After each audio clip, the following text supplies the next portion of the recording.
Oke guys, perkenalkan gue Adi, gue akan bahas tentang Pak PP ya. Dalam video pertama gue ini, Pak Prayogo Pangestur diamalkan akan sejajar dengan Elon Musk tahun 2028. Ya kita tahu ya, Pak PP ini adalah salah satu investor dan pemilik perusahaan di Bursa Efek Indonesia kita ya. Nah, Pak PP punya kekayaan 1.147 triliun. Jadi nomor satu sebumi Indonesia, guys. Ya.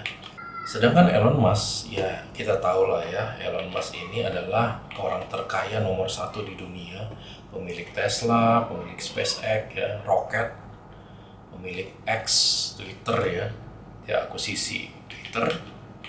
Kekayaan Elon Musk 3.714 triliun. Kalau kita lihat 1:3 ya. Apakah bisa dikejar tahun 2028? Ya, mungkin aja gitu loh. Ya. Kalau kita lihat di sini, Pak PP itu naik signifikan kekayaannya tahun 2024, 2023, 2024 ya, sekitar 135% per tahun. Kalau gue pribadi ya melihat kenapa Pak PP ini kekayaannya cepat naik gitu. Gue merasa dari dua emiten yang IPO kemarin ya, teman-teman. Ini legend karena naiknya benar-benar gila sih. Cuan dan brand. Kalian tahu ya, Cuan itu naiknya 5.000% teman-teman, 5.000%. Gimana nggak sinting gitu. Kemudian ada brand di sini naiknya 1.100% teman-teman. Jadi dari IPO sampai titik tertingginya bisa ribuan persen. Nah, ini cuman bisa dilakukan ya Pak PP gitu loh, the legend of Indonesia. Kemudian ada juga BRPT teman-teman. Kalau kita tahu buat orang yang trading atau investing ya, BRPT dan TPIA ini benar-benar saham yang stabil ya. Kita tahu saat COVID, saat gue trading di dua emiten ini, saat COVID itu jatuh memang, tapi saat kembali lagi ke titik awalnya itu benar-benar cepat teman-teman. Saat COVID sudah mereda, dua saham ini benar-benar cepat banget kembalinya. Jadi buat profit lah buat gue saat itu ya. Jadi inilah legend ya. Tapi kita tahu ya, dengan kekayaan beliau yang 1.000 triliun ini, Indonesia itu masih punya 25 juta orang yang masih berada di garis kemiskinan. Kadang kita lihat miris ya teman-teman.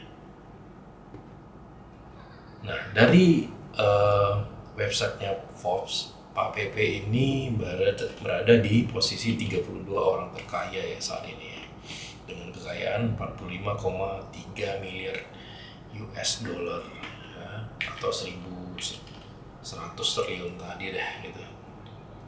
Nah, bisnis beliau ini dimulai tahun 1970 ya, dari pedagang karet biasa, dan akhirnya mulai merambah ke bisnis timber ya tahun 1993 dan berubah nama menjadi Barito Pacific ya. Kemudian tahun 2007 beliau mengakuisisi 70% perusahaan petrokimia terbesar sebumi Indonesia ya, Chandra Asri. Dulunya ini perusahaan asing ya. Nah, petrokimia itu salah satu perusahaan yang khusus ya, maksudnya gini, nggak banyak perusahaan yang masuk dalam bisnis ini gitu karena kesulitannya gitu ya. Nah, Pak PP berani gitu masuknya. Kemudian kalau kita lihat dari lonjakan kekayaan beliau tahun 2017 ya, 1,8, 2,9, 3,5, 3,5 ya, 6,5, 5,6 sampai akhirnya 43,4 billion. Dia naik sekitar 600% kekayaannya. You know what? Kenapa? Karena dua saham tadi gitu loh. Ya. Kita lihat chartnya. Ini brand. Brand itu naiknya hampir 1.000% teman-teman. 1.000%. Ya. Jadi benar-benar buat orang kaya gitu ya. Kemudian kita lihat yang lain, saham lain, cuan ya teman-teman. Nah ini lebih gila lagi ketika kamu invest di sini, ya, masuk di sini tutup mata terus bangun di sini, lu bakal dapat 5.000% gitu ya.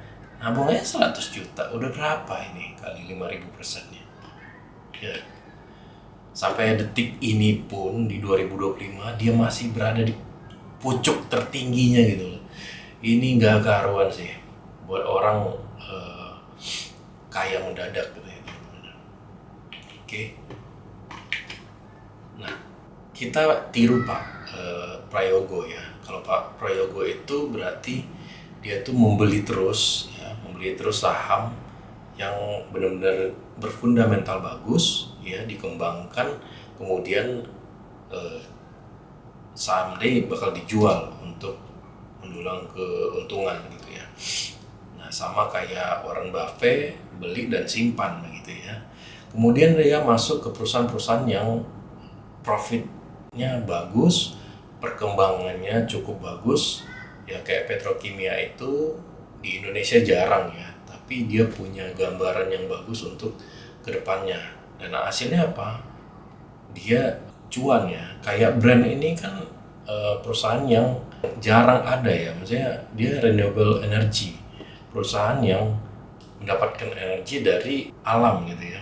Mungkin sekian video gua, nantikan video berikutnya. Thank you.